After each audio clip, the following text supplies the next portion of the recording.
Everyone is talking about communication, positive communication, assertive communication, this communication, that communication. But what actually is communication?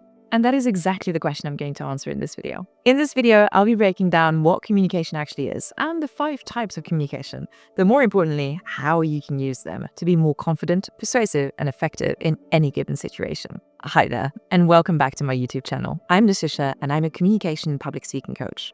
What if I told you that the way you communicate could be the difference between landing your dream job or staying stuck in a position that you hate? Between building deep, meaningful relationships or constantly feeling misunderstood? Between being an inspiring leader or being ignored in meetings? Mastering communication isn't just a soft skill, it's the skill.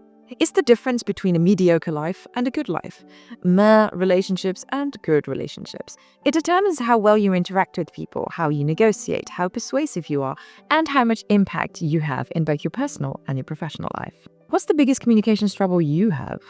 Let us know in the comments, and I could make a video about that for you in the future. Stick around till the end because the last communication type is probably the most important for significant relationships. So, let's start by defining communication. Communication is a noun.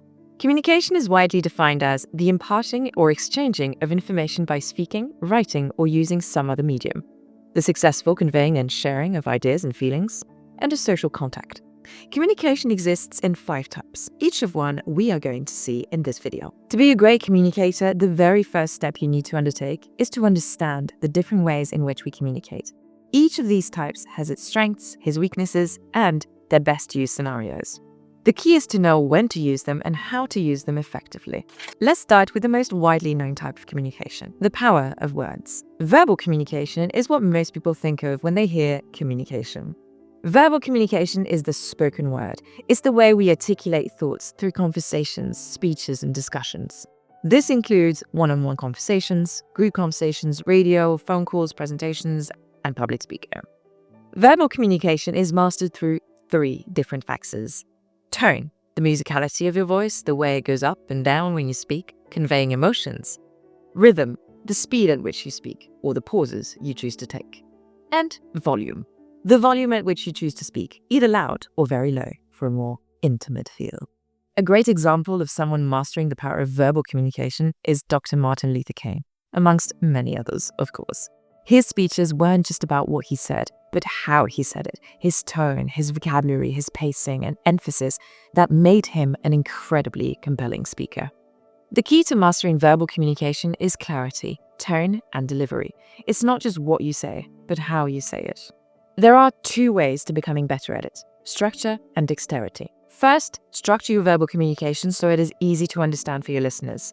We like structure. It reassures us. It's like a buoy in the middle of the ocean. Dexterity is the different vocabulary you use. The more you have, the more you can say and express. So the more eloquent you will be. Let me know in the comments if you want me to make a video about either of these methods, structuring your thoughts and answers or working on your eloquence. A simple framework to remember to analyze the quality of your verbal communication is the one of the 3 C's: clear, concise, and compelling.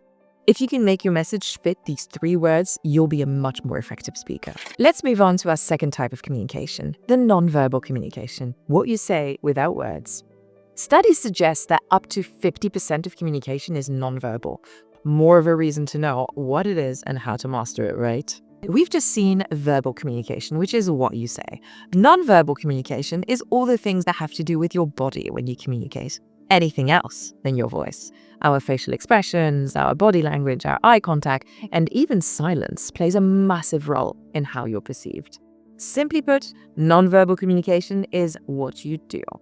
For example, if you're in a job interview and your words are confident, but you're slouching, avoiding eye contact, and fidgeting, your body is telling a different story to the words that are coming out of your mouth.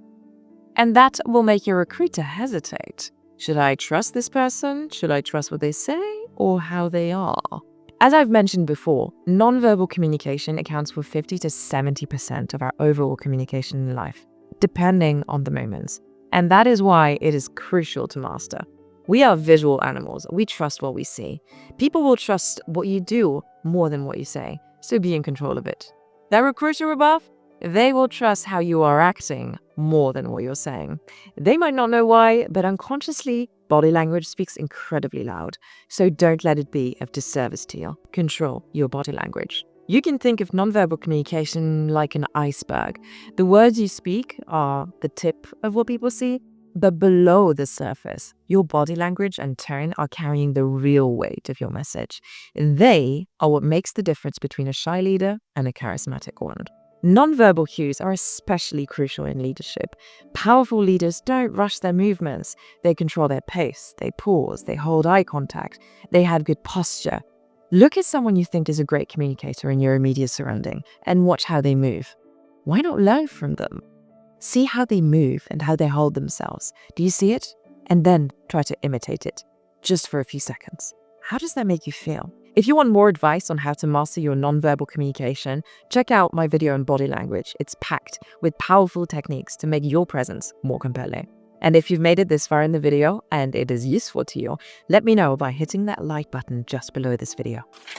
Alrighty, let's move on to our third communication type, written communication, the power of the pen, or nowadays, the keyboard.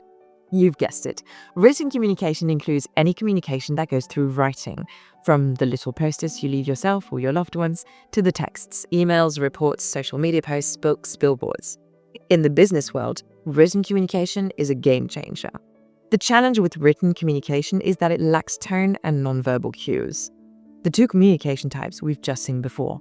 A simple okay in a text message can be read as neutral, dismissive, or even passive-aggressive, depending on the context. That is why, as a professional, it is crucial to learn how to write well. When writing, you need to put all of the above, the verbal and the nonverbal communication, the tone, the rhythm, the volume, the feeling, all of that you need to put through words. So be precise, be clear, and especially don't take meaning for granted. A lot of your written communication will depend on the mood of the receiver, so make sure to prime them correctly to be in the correct mindset to read your message if you want it to land with impact. A great acronym to remember to improve the impact of your written communication is BLUF, B-L-U-F, bottom line up front. State your main point first and then elaborate if necessary. This keeps your message clear and efficient, and it gives your reader your immediate point without wasting their time unnecessarily. To make a real impact with your written communication, think of written communication like a tweet. You have limited space to make an impact, so every word needs to count. If you want me to make an extended video on how to be more impactful in your written communication and how to use cognitive priming effectively so that all your emails land well by the receiver, let me know in the comments below, and I will do that with pleasure. Next up, our fourth type of our 5 communication types today, visual communication. Visual communication is communication through images, charts, symbols, and videos. The power of Instagram? Images. Billboards in the streets that capture your attention? Images. Brands you like? Images. And if you've ever seen a TED Talk, you know that great speakers don't just use words on their slides. They use visuals. Visuals reinforce your points immensely. Apple's marketing is a great example. When they launch a new product, they don't just list the features, they use stunning visuals that make you feel something. You don't buy the product, you buy the feeling. As I mentioned before, we are visual animals. We care so much more about what we see instantly than anything else. Ever heard the saying, an image is worth 1,000 words? Well, my friend, there is a reason for that. And here are a few fun facts for you about the power of images. Images are so much more powerful for your brain.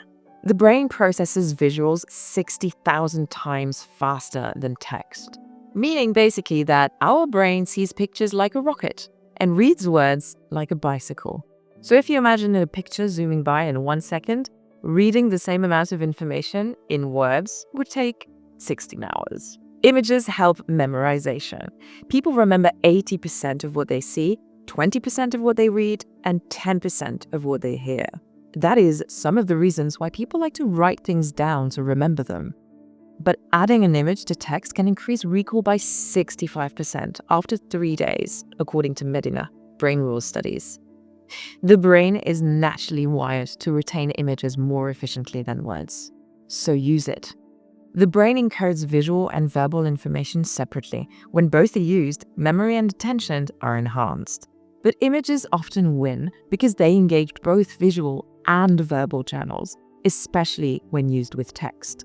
Simply put, in an image ratio, a word would be an A4 sheet of paper, and an image would be Mount Everest.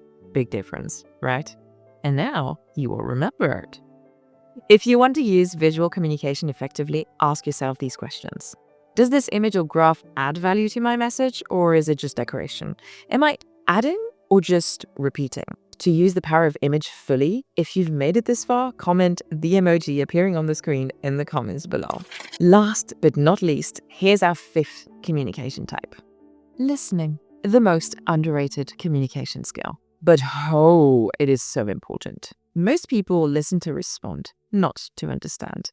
But listening is actually one of the most powerful forms of communication.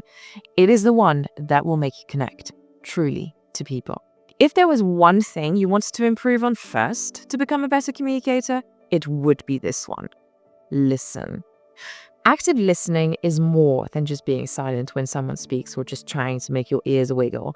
It's about being fully present, being in the moment, and connected to the person. Active listening means truly listening to what the person that is talking to you is saying without interpreting, not interrupting, not thinking about your response while the other person is talking, and using body language to show that you're engaged. A great technique to improve listening is mirroring, repeating back part of what the other person has said to show that you've understood. For example, so what I'm hearing is that you'd like more clarity in team meetings, is that correct? Truly listening is the difference between a bad argument and a constructive conversation where both people learn and grow. Imagine a conversation like a tennis match. If one player is just waiting for their turn to hit the ball instead of watching their opponents move, they'll lose every time. And both players will get frustrated pretty quickly. Communication is the same. If you're not truly listening, you're missing half the game. So now that you know what communication actually is and the 5 types that it entails, try to use them to your advantage to be more effective in your personal and professional life. It will make the world's difference. Trust me, communication is key. Mastering verbal and written communication will make you more persuasive. It will make you a clearer thinker, and therefore a clearer communicator. Nonverbal cues and active listening can strengthen your connections. And in leadership or in your personal life, using the right mix of all 5 types of communication will make you a more grounded and respected communicator. If you want to go further, check out my video on the power of effective communication. It's full of practical strategies to communicate with more impact. So, tell me, which type of communication do you think you need to work on the most? Comment below and let me know. Thank you so much for watching. If you found this content valuable, and if you want more advice around communication, relationships, and public speaking, hit the like and subscribe button. I post new videos every week to help you become a more confident and compelling communicator. Don't forget to share this video around you to anyone who you think might benefit from it. Thanks again for watching, and I'll see you again in the next video.